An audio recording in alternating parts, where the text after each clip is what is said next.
Hello BookTube, I'm Shawn the Book Maniac. Welcome back to my channel and Doris of All the Books channel. This is the next in a series of videos where we discuss the individually bound volumes of Faber stories that have been published this year for Faber's 90th. And next up is Three Types of Solitude by Brian Aldiss.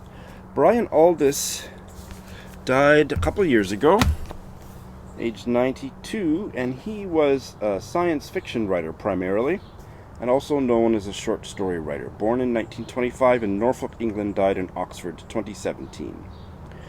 Influenced by H.G. Wells, he wrote the 1969 short story Super Toys Last All Summer Long, which was the basis for the Spielberg film AI in 2001.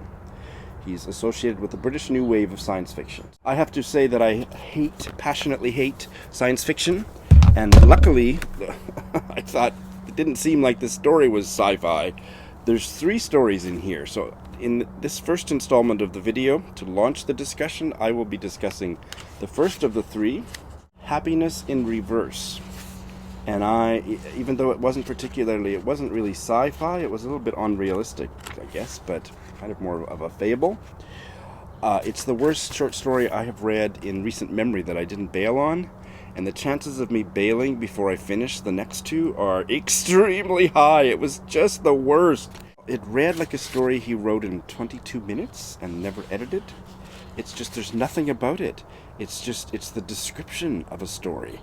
A judge in Oxford gets left by his wife, and she moves to the south of France, and then he writes her letters, and the letters are in italic text. 90% of this awful garbage bucket of a short story are in italics because they're the letters he's writing to her about a case that he's judging. And she accuses him early on of making up the details of the case as a way of telling her a story about their marriage. And then, spoiler alert, at the end he admits that that's what he's doing. It was this, and the story is so freaking boring about a man who is on an abandoned island and makes a ventriloquist dummy, which the dummy then learns to reproduce asexually, and then the wooden men take over society. I guess that's sci-fi, isn't it? Or something stupid like that. It was just awful! Doris, I want to bail. If you hated the first story as much as I did, can we bail? If you didn't, or if you tell me that I have to read at least one more story for bailing, I will definitely do that, but only because I love you. But if you want to bail, let's hold hands and jump together. Can we? Hey, Shawn.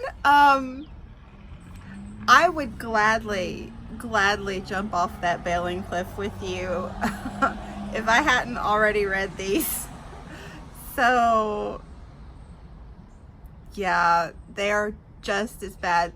The first one, whatever, Reverse Happiness, the title is the best part of that story. Happiness in Reverse. It was like a solid effort for a creative writing class. Solid effort. But why anyone published it, I do not know. Wow. Just wow.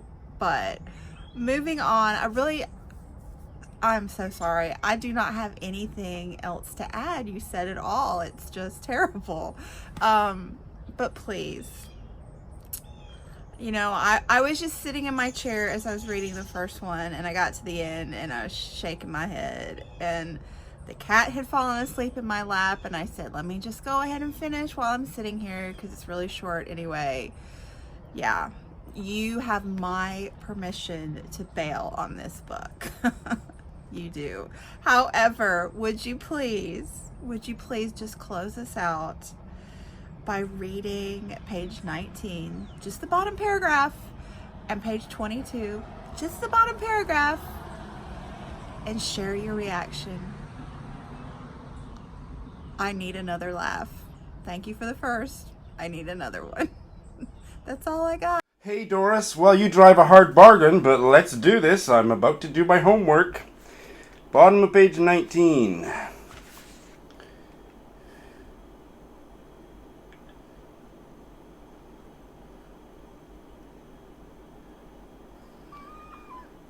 Arthur Skunnersman. He appeared everywhere. His women friends were many. He treated each one well, but casually. He was uninterested in their inner lives. It was rumored that on occasions he slept between a lady and her son. That's fascinating. Oh, I'm so moved. It's just powerful. Brian Aldiss is not interested in his character's inner lives. What the hell? 22.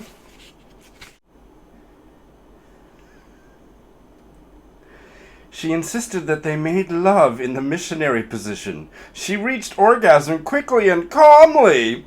They lived lives on strictly regulated mediocrity. Oxford was never mentioned. Not even the comma. Oh, Doris, why did you make me do that? I'm about to go lose my breakfast. A calm orgasm. And Brian Aldiss wrote prose of strictly regulated mediocrity. Thanks for watching. Thanks for letting me bail, Doris. I love you.